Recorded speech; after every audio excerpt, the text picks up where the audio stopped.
Amigas, amigos, olá! O governo Donald Trump já tem mais de 2 meses e meio. Está caminhando para os seus 100 dias de governo. Muitas coisas já foram feitas nesse intervalo de tempo, muitas coisas estranhas já foram feitas nesse intervalo de tempo. Especialmente agora, nos últimos 15 dias, a guerra comercial contra o mundo, os Estados Unidos contra o mundo todo, mas especificamente em relação à China.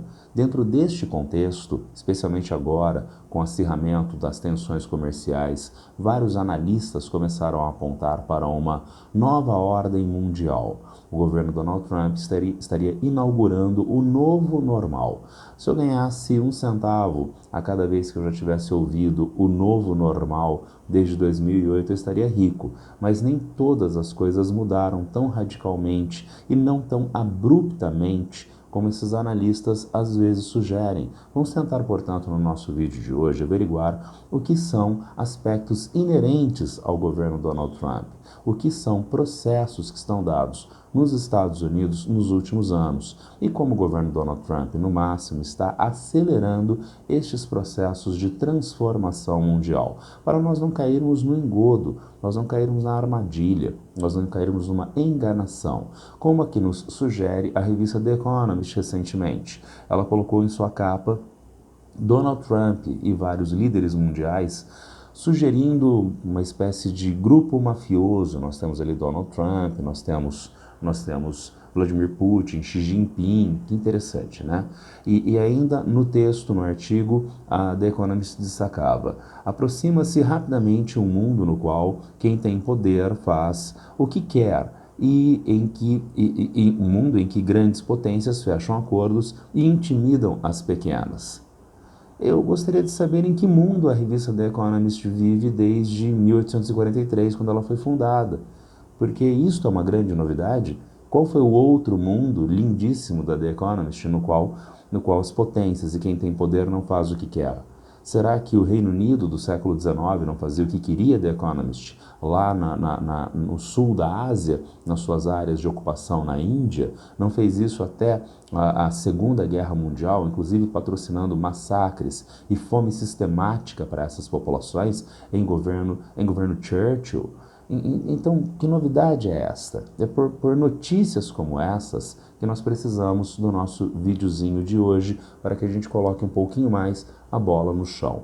Para tanto, nós precisamos de alguns conceitos iniciais. Então, está mudando a ordem mundial e Donald Trump joga contra o multilateralismo. Mas o que é a ordem mundial?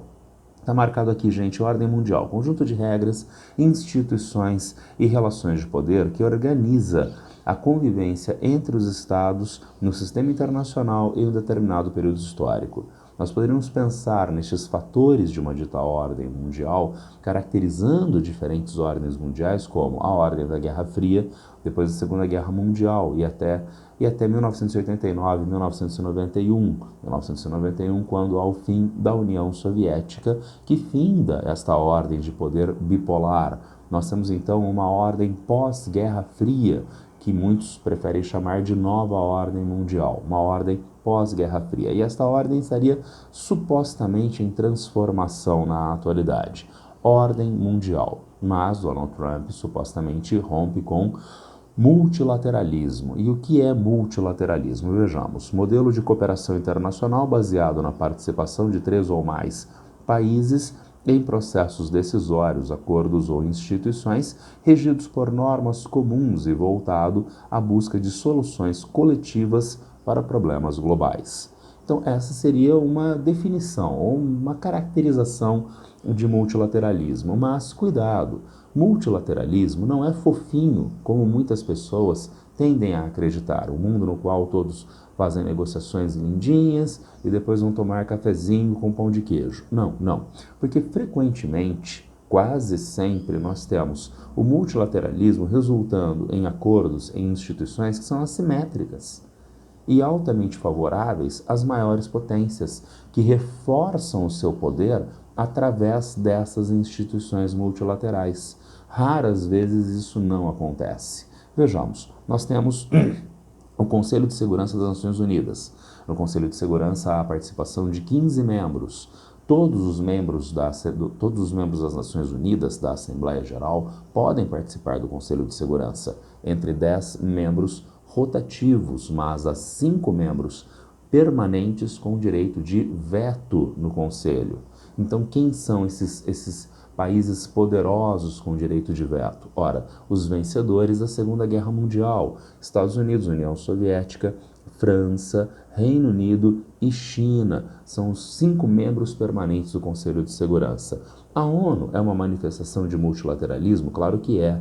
O Conselho de Segurança também é uma instituição que trabalha de forma isonômica entre os países? Não, não é. Reforça o poder das maiores potências mundiais, especialmente no período da Guerra Fria. Nós temos, entretanto, outras instituições que trabalham de outras formas. Vejam, BRICS. BRICS é um esforço de multilateralismo e BRICS tem uma regra de decisão por consenso. Recentemente nós tivemos reunião BRICS na Rússia, havia a demanda de ingresso de novos países como países parceiros BRICS, não como membros plenos. Um desses países seria a Venezuela. Havia interesse russo, havia interesse chinês de ingresso da Venezuela. O Brasil não tinha interesse no ingresso da Venezuela, tendo em vista as rusgas herdadas do último período eleitoral na Venezuela. A Venezuela não entrou, porque o Brasil não quis.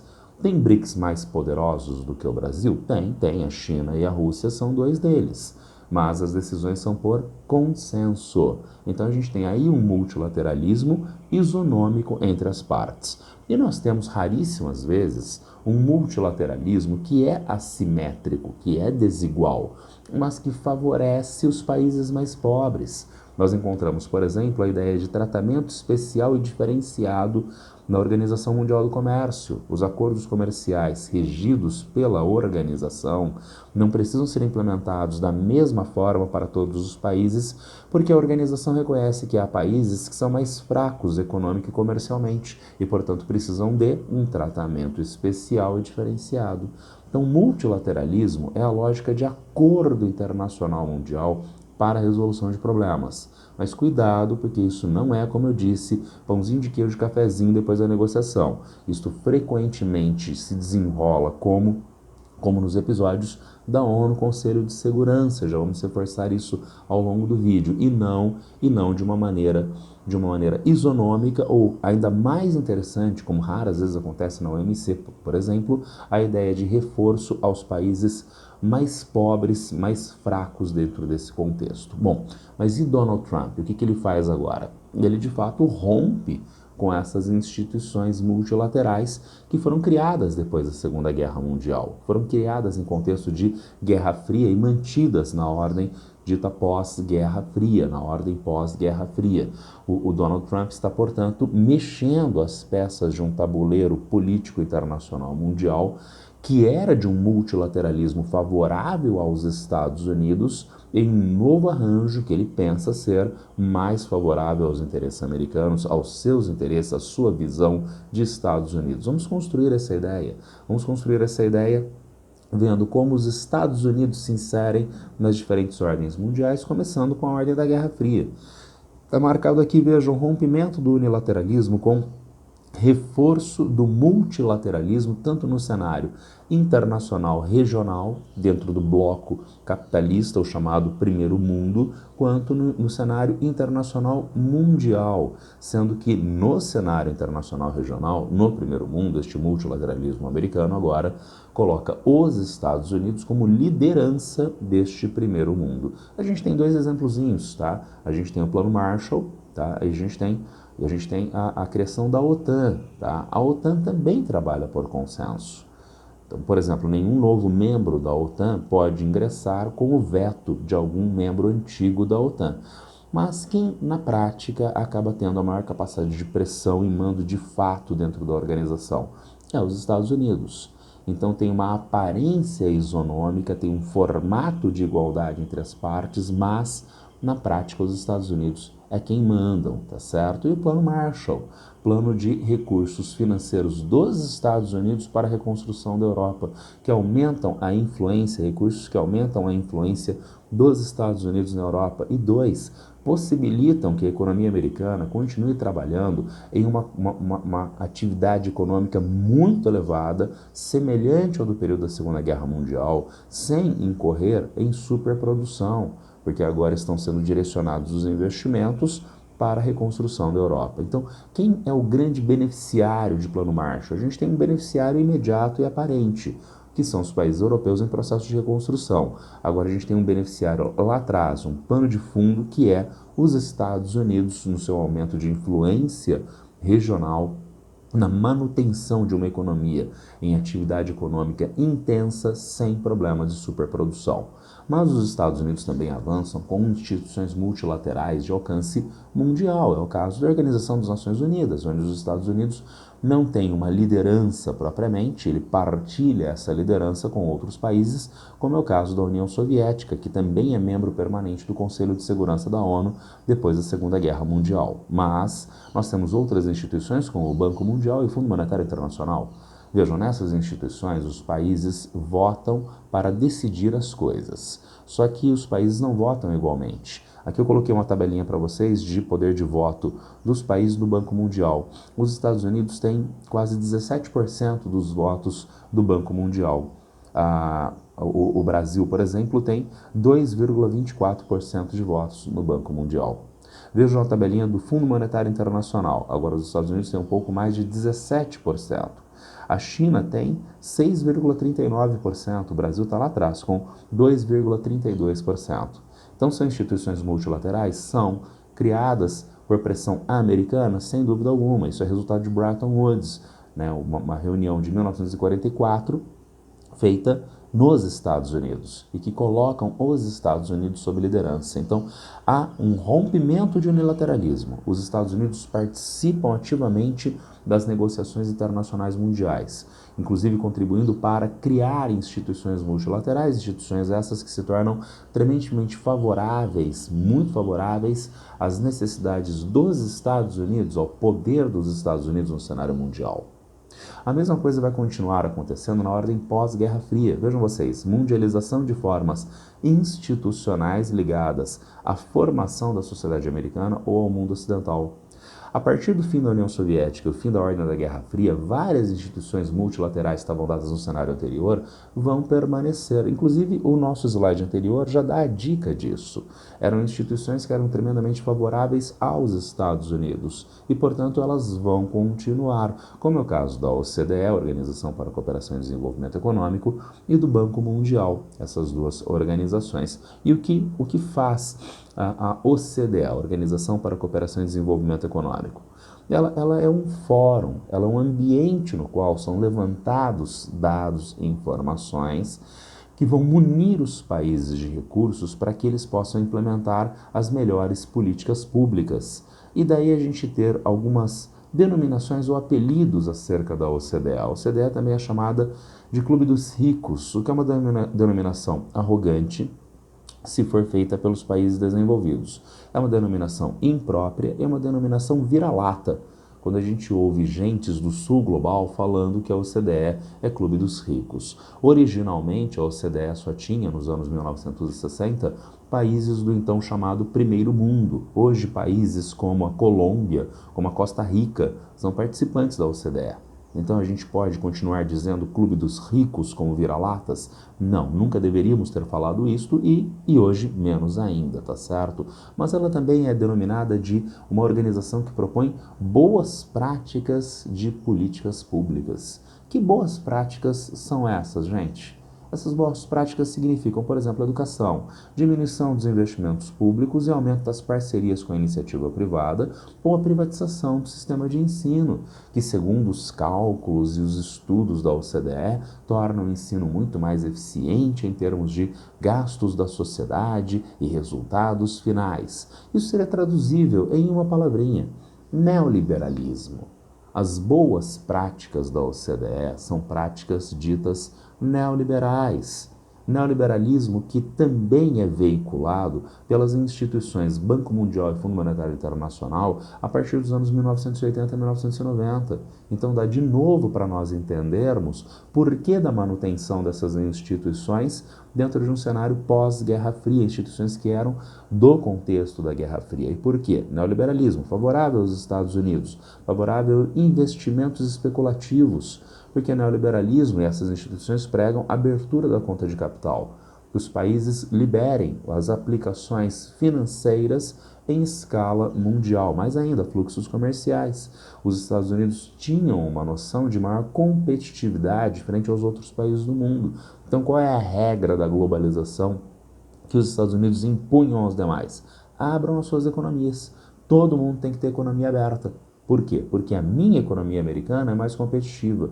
Eu posso colocar mais os meus produtos nos seus mercados do que vocês podem colocar no meu mercado, tá certo? E mais, investimentos oriundos dos Estados Unidos em processos de privatizações e concessões. É quando a empresa estatal brasileira, mexicana e do Egito vai ser privatizada, vai ser concedida, e frequentemente isso está dado a capitais estrangeiros, a capitais dos Estados Unidos. Então, essas instituições que estavam dadas do período da Guerra Fria são mantidas. São mantidas porque elas continuam reforçando o poder dos Estados Unidos. Mas, neste barquinho americano, começa a se fazer água, né? Começa a se encher de água o barquinho americano. No início dos anos 2000 e ao longo dos anos 2010, nós temos reveses e retrocessos do poder dos Estados Unidos e das vantagens americanas em algumas dessas instituições. Vamos ver, por exemplo, o episódio do 11 de setembro, né, em governo George W. Bush. Nós temos o episódio das Torres Gêmeas, e o governo Bush lança a chamada Doutrina Bush, uma nova doutrina geopolítica dos Estados Unidos, na qual o governo americano assume a responsabilidade ou se dá o direito de agir independentemente do sistema internacional, direito internacional, independentemente de adversários geopolíticos, de potências competitivas, independentemente de aliados dos Estados Unidos. Talvez o melhor exemplo de doutrina Bush dentro deste contexto seja a Guerra do Iraque. Ela foi feita com o aval do Conselho de Segurança da ONU? Não teve autorização do Conselho de Segurança da ONU e, portanto, ela não tinha legalidade no cenário internacional. Havia potências mundiais que se colocavam contra esta guerra, como a Rússia. E o que a doutrina Bush apontaria para os Estados Unidos fazerem diante disso? Dane-se a Rússia. Ela é uma potência competitiva, mas os Estados Unidos agem independentemente de potências competitivas. Mas havia potências aliadas dos Estados Unidos que eram contra a guerra, como é o caso da França, como é o caso da Alemanha. E o que os Estados Unidos diriam? Dane-se França, dane-se Alemanha. Então, notem como essa ideia de ação unilateral dos Estados Unidos não é uma novidade recente de Donald Trump. Se a gente pensar que o século XXI está dado recentemente, nós estamos vencendo o primeiro quarto do século XXI, ao longo do século XXI, no começo deste século, já havia essa iniciativa por parte de George W. Bush e a sua doutrina Bush. Isso se mostrou evidentemente insustentável com o passar do tempo e mais evidentemente em governo, eventualmente em governo Obama, mas havia essas iniciativas de unilateralismo em meio à doutrina Bush. Mais ainda, algumas instituições que sempre pareceram tão favoráveis diante de um multilateralismo pró-Estados Unidos começaram a reverter o quadro e gerar reveses para os Estados Unidos, como é o caso da Organização Mundial do Comércio, onde as decisões mais importantes são por consenso. E houve repetidas derrotas dos Estados Unidos nesta organização que regula o comércio mundial. É o caso da disputa entre Brasil e Estados Unidos pelo suco de laranja em 2010. É o caso da disputa de pneus entre os Estados Unidos e a China em 2009. O famoso caso do algodão brasileiro. O Brasil também derrotou os Estados Unidos na OMC em 2009 e fechou um acordo final em relação ao algodão em 2014. E a gente tem ainda a Lei Bird. E o que nos diria a Lei Bird? Olha que interessante. Os Estados Unidos identificam que um país está fazendo dumping. E daí os Estados Unidos criam barreiras comerciais contra este país que está fazendo dumping. Até aí a Organização Mundial do Comércio diria, show de bola, você deveria ter passado por mim antes e não fazer unilateralmente, mas está dentro das regras do jogo aparentemente.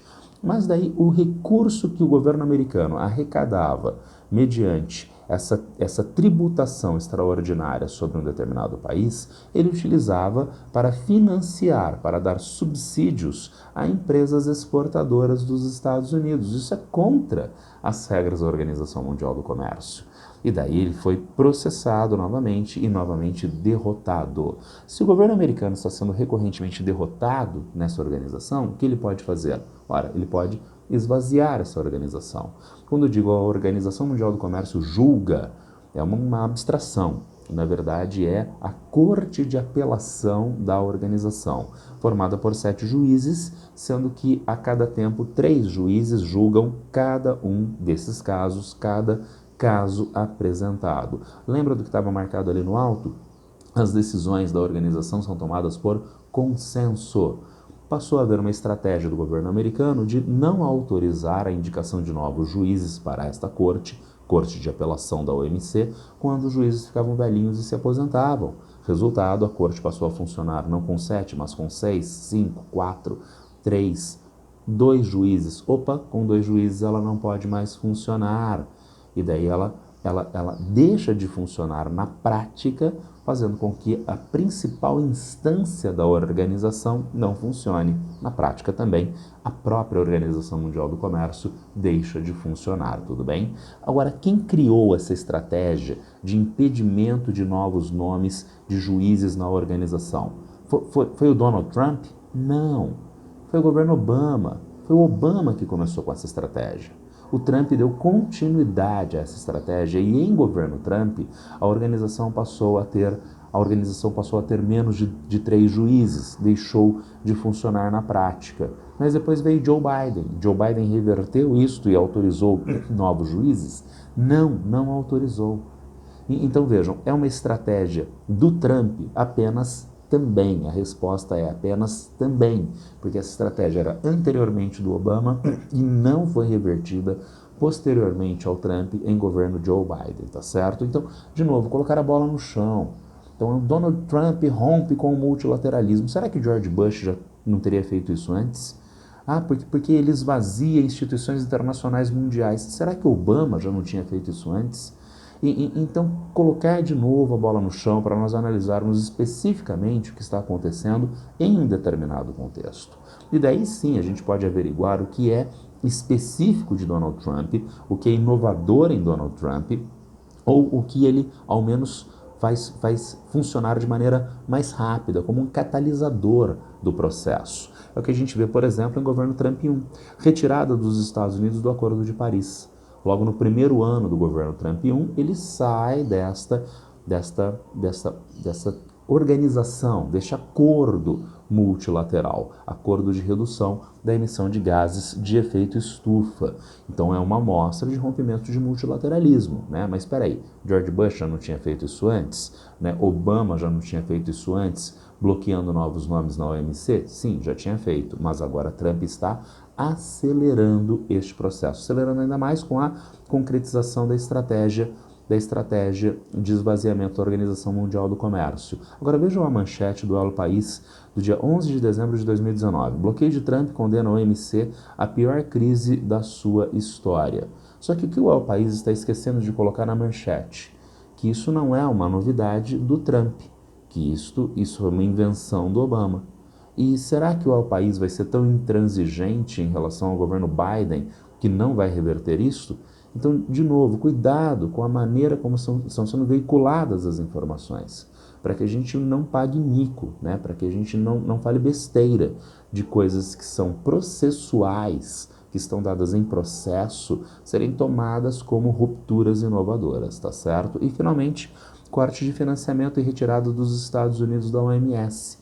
Não foi uma iniciativa do Obama, tá? Mas foi uma iniciativa do Trump, em meio, diz a BBC News Brasil, em meio ao novo pico do coronavírus, em julho de 2020, né, o Trump oficializa a saída dos Estados Unidos na Organização Mundial da Saúde, tudo bem? Então nós temos o governo Trump acelerando uma série de processos de rompimento ou reorganização do multilateralismo que estavam dados lá desde a Segunda Guerra Mundial, tá certo? E no governo Trump 2, a gente vai ter a continuidade desse processo na guerra da Ucrânia. Vejam a manchete do Opera Mundi. Ucrânia e União Europeia são figurantes em negociações de paz com a Rússia, afirma internacionalista.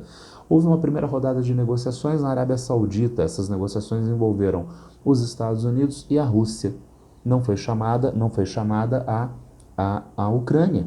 Não foram chamadas as potências europeias ou a União Europeia como um membro individual. Agora, se a gente entender adequadamente, não a partir das manchetes americanas e europeias, mas se a gente entender adequadamente a guerra, nós vamos entender também o porquê a Ucrânia, o porquê da União Europeia não serem chamados. Então, que guerra é esta? É uma guerra entre a Rússia e a Ucrânia. Isso é a aparência, porque a guerra é uma guerra proxy, a guerra é uma guerra de procuração. A guerra é entre Moscou e Washington. Washington passa uma procuração para a Ucrânia fazer guerra em seu nome, guerra proxy. E esta guerra é resultado do quê? Diz a imprensa ocidental, o expansionismo da Rússia. Sim, que anexou a Crimeia, que tem o tamanho do Sergipe, que anexou áreas do leste da Ucrânia, que é do tamanho de Pernambuco. Tá? Isto é uma expansão territorial hitlerista para dominar o mundo? Não me parece factível. E daí a gente entende guerra proxy e, segundo, o expansionismo dos Estados Unidos, geopolítico, de novos países na OTAN, lembra, organização multilateral na prática liderada pelos Estados Unidos, cada vez mais próxima da fronteira com a Rússia, vulnerabilizando a segurança da Rússia. Então vejam, se os agentes de fato da guerra são Rússia e Estados Unidos, por que vai se chamar a Ucrânia? Vamos piorar a situação? Qual é a única função de Vladimir Zelensky dentro do contexto dos últimos anos? Ser um fantoche de Washington na guerra contra a Rússia. Ele só se mantém no poder mediante a manutenção da guerra. Zelensky é contra o final da guerra.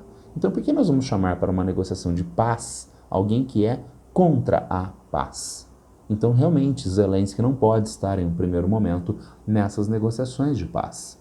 Mais ainda, os países europeus, que são na prática acessórios. Alguém precisa contar para a União Europeia que ela virou um puxadinho dos Estados Unidos há tempos. É o caso, por exemplo, da própria guerra da Ucrânia. E o cancelamento de compra de gás natural que a Ucrânia fazia da Rússia, um gás fundamental estrategicamente para as necessidades energéticas da União Europeia. Dentro das sanções, os Estados Unidos, sancionando a Rússia, deixou de comprar gás. Mas os Estados Unidos mal comprava gás da Rússia. E os Estados Unidos obrigaram a União Europeia a também entrarem na onda das sanções e bloquearem a compra do gás. E para a União Europeia isso é péssimo, tendo em vista o gás ser fundamental para a economia da União Europeia, e isto contribuiu para o baixo crescimento econômico dos últimos anos e a atual recessão em algumas partes da União Europeia. A União Europeia é, portanto, um puxadinho dos Estados Unidos. O Joe Biden disfarçava, convidando alguns líderes europeus para negociações internacionais. O Trump simplesmente não disfarça, não convida. Então é surpreendente para alguns essa manchete, né? Ucrânia e União Europeia não participarem dessa primeira rodada de negociações. Para mim não foi nada surpreendente, né? Foi um desenrolar natural desses fenômenos. Mas temos ainda mais. Pressão contra a UE. Então a União Europeia é um puxadinho dos Estados Unidos. E o Donald Trump pretende fazer com que isso fique claro para os europeus na atualidade. Então aquela máscara Joe Biden, Partido Democrata, né, governos republicanos antigos, de uma União Europeia que era potência mundial, não vai estar mais dado. Exemplo disso, vejam a manchete da CNN. Trump diz que Estados Unidos não protegerão países da OTAN se não pagarem a parte justa. Então, para que esta fala de Donald Trump? Será que é um ônus muito grande para os Estados Unidos manterem a OTAN?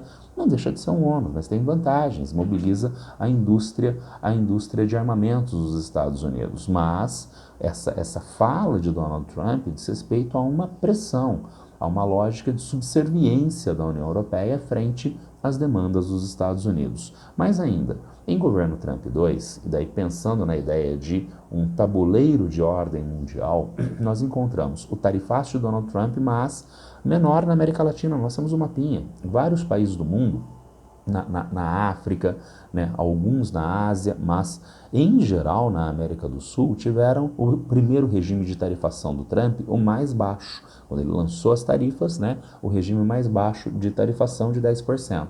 Agora, por que essa baixa tarifação? Porque os Estados Unidos querem a América Latina como uma área privilegiada de ação política e econômica dos Estados Unidos. E daí não é batendo que se atrai ninguém. Daí a ideia de menor tarifação nesta área que o governo americano quer como uma área prioritária. Finalmente, a pressão contra a China, ainda dentro dessa ideia de ordem mundial, porque o novo adversário dos Estados Unidos nos últimos anos é a China. E daí a gente ter a guerra comercial, que é anunciada mundialmente, mas ela tem um foco específico que é a China. Tanto que o único país que enfrentou os Estados Unidos, porque tem condições de enfrentar e ganhar esta guerra comercial, é a China. E daí a China fez sua escalada de tarifação contra os Estados Unidos atingindo o valor absurdo de 145%, e a China também, o valor absurdo de 125%. Porque a partir de um determinado patamar de percentual de tarifação de produtos importados, o produto fica tão caro dentro do mercado nacional que ele vai ser inviável de ser comprado. E, portanto, digamos, a partir de 70%, 80% de tarifação, o produto já perdeu o mercado no país.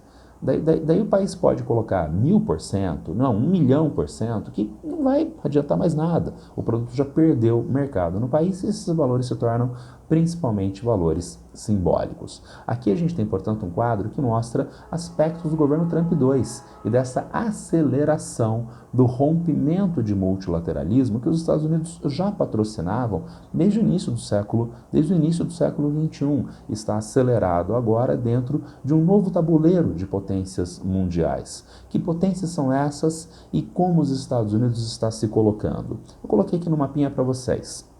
Temos os Estados Unidos e a Rússia e a China estão em mesmas cores. E por quê? Porque os Estados Unidos têm noção de que esses já estão em alinhamento. Então não dá para pressionar esses muito fortemente e não dá para se aliar com estes que já estão em um polo competitivo. Mas em amarelinho eu coloquei para vocês potências do sul global, é o caso do Brasil, da Turquia, da Arábia Saudita, do Irã, da Índia, da Indonésia, são potências do sul global. Mas, dentro deste mapinha simplesinho, esquemático que eu apresentei para vocês, qual é a visão americana? A visão americana é de ter a América Latina para si. É uma espécie, novamente, de doutrina Monroe dos Estados Unidos. E será que o Donald Trump vai conseguir ter a América Latina para si? Olha, é uma grande potencialidade, é uma grande possibilidade disso.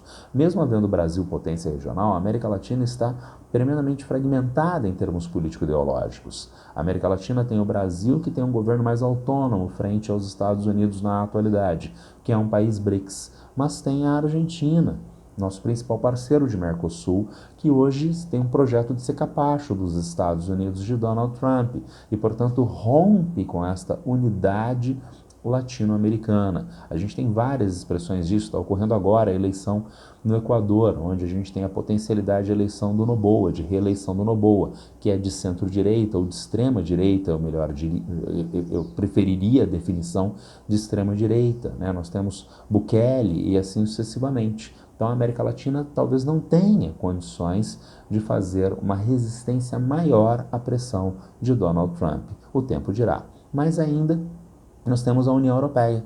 União Europeia que não tem capacidade de fato de reverter este quadro na atualidade. Ela não tem capacidade econômica, ela não tem capacidade militar imediata, né, neste momento no qual os Estados Unidos se relacionam com a União Europeia, como se a União Europeia fosse formada por um grupo de pets. Tá? E, finalmente, nós temos a região do leste da Ásia, a Ásia-Pacífico. Mas qual vai ser a postura de Japão, de Taiwan, de Coreia do Sul, de Austrália, dentro desta nova forma de os Estados Unidos se colocarem no cenário mundial? Por exemplo, nós temos a aceleração da zona de livre comércio entre Japão, China e Coreia do Sul.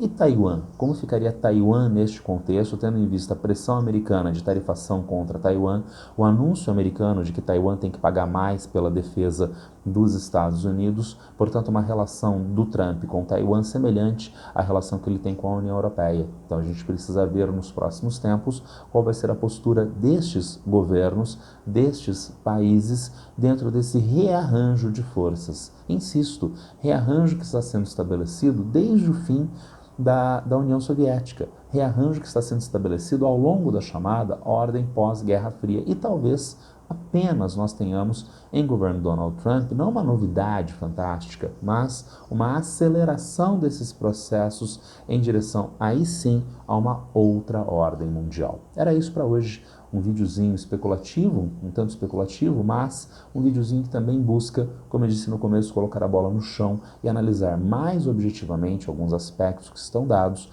na geopolítica contemporânea em governo Donald Trump.